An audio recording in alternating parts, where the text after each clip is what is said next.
Guys, so right now, I'm gonna explain who are the best non-Zenkai units in the game in my opinion. So, transforming Goku Black. He is the best non-Zenkai unit in the game in my opinion because he is a hybrid slayer. I have him at 10 stars. If you wanna know how I have him at 10? Pulled him so many times. He went from 2 to 10 in just 1 year.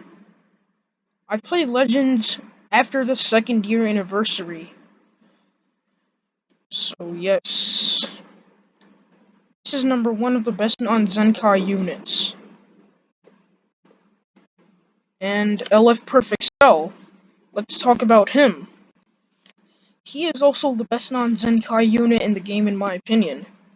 Why? Because he is also a hybrid slayer. Let me explain why. Plus 30% to damage inflicted against tag Hybrid Saiyan. And he gets another damage buff against Hybrid Saiyans. See? He has a damage buff against Hybrid Saiyans. 2 damage buffs. 30 and 20. That gives him 50% to damage inflicted against tag Hybrid Saiyan.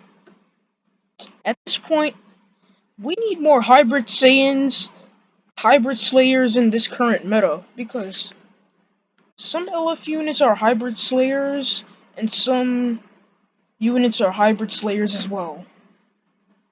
And his damage buff, plus 80% to damage inflicted, that's pretty good. And he also has a unique gauge. And it's right over here. This is what it's about. When his unique gauge is full, he restores his health by 20%, plus 50% to damage inflicted. He reduces damage received by 15%, and he does minus 3 to arts cost, and plus 50% to ultimate damage inflicted. That makes him pretty solid for regen and powerful opponent. Well, despite the fact that he buffs powerful opponent at 6. Well, I have him at 3 right now. So let's see who is the best non-Zenkai unit in the game. Where is he at? Oh yeah, not Elefrosi. This one. And this one too. This unit right here is the best non-Zenkai in the game as well. He can transform from old to young, just like in the Dragon Ball Saga. When he got all 7 Dragon Balls, he made a wish to make him younger again. Well, I have him at 7 at this current meta. He is a really good range type for powerful opponent in regen in Dragon Ball Saga. His special move damage hits so hard. It hits mad hard, dude. He buffs powerful opponent at 6. Well, I have him at 7, so he is still pretty good in this current meta. So let's talk about his main abilities when he's at base form. He has a damage inflicted when he's at base, plus 45% to damage inflicted, cannot be cancelled, and he reduces damage received by 30%, cannot be cancelled. But he's gonna stay at base form for 30 timer counts because he can seal his own main ability. When 30 timer counts is elapsed, and if you've possessed more Dragon Balls in the battlefield, 5 Dragon Ball cards or more, he can transform. So yeah. Now let's talk about his abilities when he's transformed. He has an extra damage buff when he's transformed, plus 80% to damage inflicted, cannot be cancelled. And he still reduces his damage received by 30%. So he has a 60% to damage reduction, okay? And his special move thing, plus 60% to damage to special move damage. That is really good. That is really, really, really good.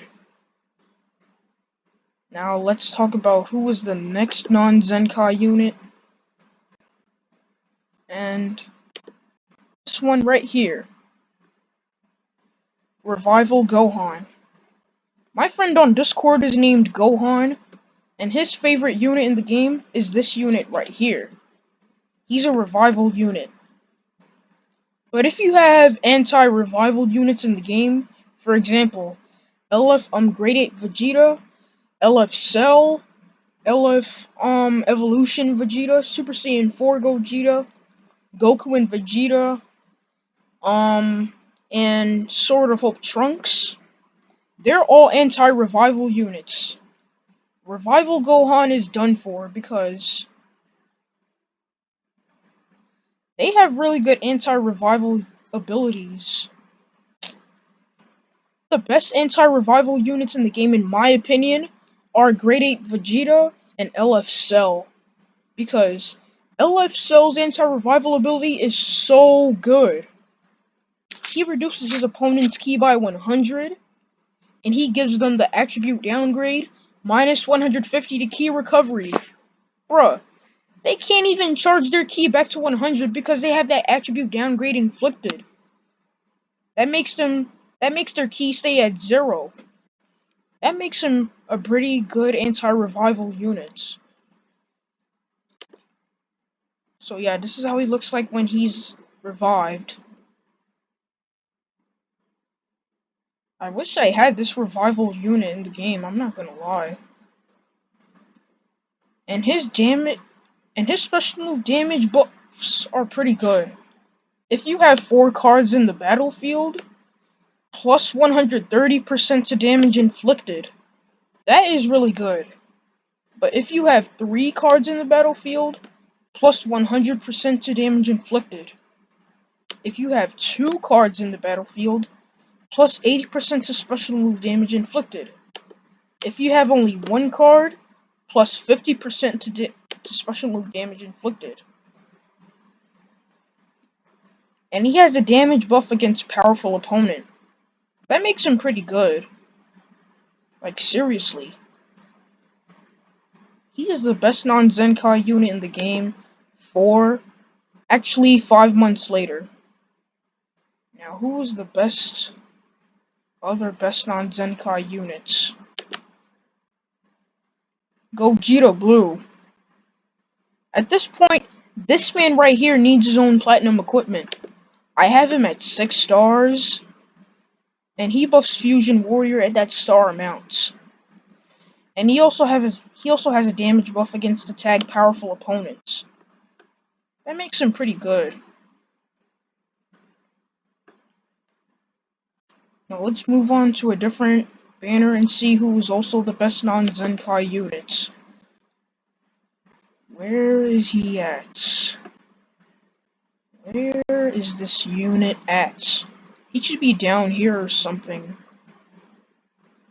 This unit has to be down here.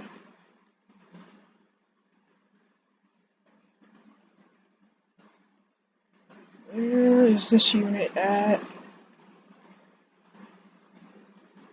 You know what, let's go to characters and not waste my time doing this. Oh, here he is.